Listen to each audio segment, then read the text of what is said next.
Lorsque vous faites du B2C, on va voir ici avec cette pyramide la vitesse d'achat. C'est quelque chose de super important. Écoutez bien, ouvrez bien vos esgourdes. La vitesse d'achat, c'est quelque chose qu'il faut comprendre.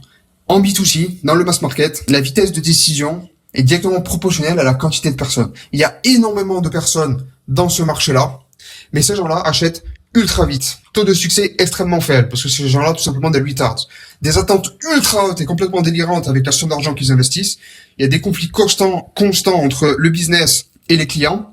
Cette audience veut juste fulfill leurs besoins primaires. C'est-à-dire, ces gens-là veulent payer leurs factures, avoir de la bouffe, avoir de l'eau fraîche, le frigo qui est branché, et c'est à peu près tout. Et 6,9 milliards des personnes est accaparé par Super U, Meta, Netflix, Amazon, ce genre de géants. Par contre, avec du marché au milieu, ce sont des gens qui font des achats beaucoup plus réfléchis. C'est aussi des achats beaucoup plus lents, mais des achats rationnels. Lorsque ces gens-là investissent plusieurs milliers d'euros dans un programme, comme c'est le cas avec moi, ces gens-là, généralement, oui, il y a un seul décisionnaire, mais il peut y en avoir plusieurs. Cependant, la décision est souvent consultée à plusieurs.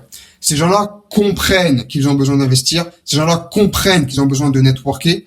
Ces gens-là comprennent qu'ils ont besoin de croître. C'est exactement ce que je vous explique ici, croître, la croissance. Ces gens-là comprennent pour pouvoir grossir, il faut investir, il faut pouvoir être unis, il faut pouvoir avoir un bon network. Your network is your net worth. Ça, c'est des gens qui ont compris. Quand tu t'adresses à ce milieu-là, ces gens-là ont parfaitement compris, d'accord? Sur le haut de la pyramide, ces gens-là, ce qu'ils veulent, c'est du done for you. C'est ce qu'on va voir juste ici dans 30 secondes, donc restez avec moi. Ces gens-là, ce qu'ils veulent, c'est des services ultra premium de luxe, jet privé, yacht, conciergerie de luxe. Généralement, il y a plus d'un seul décisionnaire, mais ce n'est pas ce que je vous explique, ce n'est pas ce que je prône sur cette chaîne, parce que je n'ai pas le niveau pour m'adresser à une audience ultra premium, donc je ne parle pas de ça.